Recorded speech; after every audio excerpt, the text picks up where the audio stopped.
Your Weather Authority forecast with meteorologist Zach Gilday. Certified most accurate by Weather Rate. It's been another hot and humid day, and you might have saw some rain earlier during the afternoon. Check out this Kessler Mountain time lapse looking east. It did start sunny, then those clouds rolled in. You even saw a few downpours during the late morning and early afternoon. We had a sunset, and then it did get quiet. And right now is not a whole lot going on. I do expect a dry forecast tonight, but check out what happened early during the day. Here's 8 a.m. It was dry. That rain began late during the morning. You even saw some downpours, especially in our eastern counties.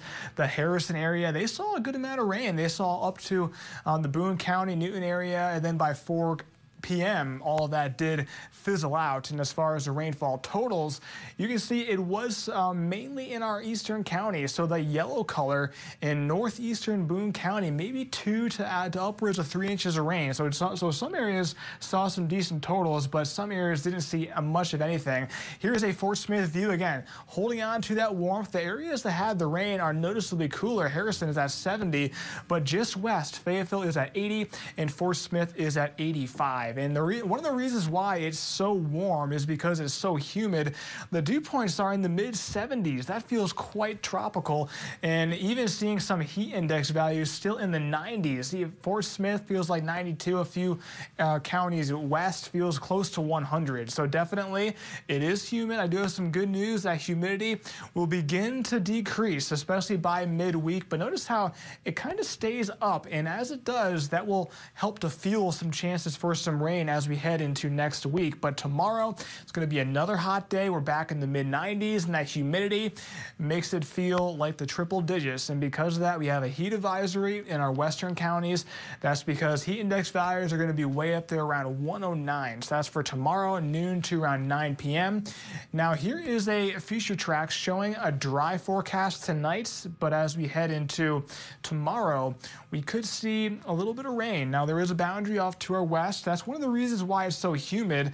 The dew points are kind of being pooled up along that boundary, and we still have the high pressure ridge off to our west, still in that northwest flow, and because of that, there will be some chances for some rain. Here is the NAM model showing a dry forecast tonight, but as we head into tomorrow, late morning, early afternoon, again, I wouldn't be surprised if we saw a stray shower or a storm. I think the chances today are less than what we saw yesterday, so there will be some chances for some rain, but pretty small. Now there is the high pressure ridge off to our west. Now what it's going to do is it's going to begin to move east, and as it does, the heat will increase. Monday and Tuesday is going to be quite hot, but notice how the high keeps moving east, and as it does, we're in more of a south flow that will usher in some tropical moisture, giving us some better chances for rain and some cooler weather. Here's the GFS model showing a decent chance of rain Thursday and Friday. There will be some rain chances too. We do not want rain on Thursday because that is the first Razorback game of the season. Check out this 7-day forecast. The heat is going to be settling in, and then we're going to be cooling down as those rain chances go up. Check out Thursday, kickoff 6:30 p.m. in Little Rock. It's going to be cooling down Friday, Saturday, back in the 80s, but not in the River Valley. It's going to be staying pretty hot and staying pretty active. Hope you hang out. We got some more news and weather coming up after this break.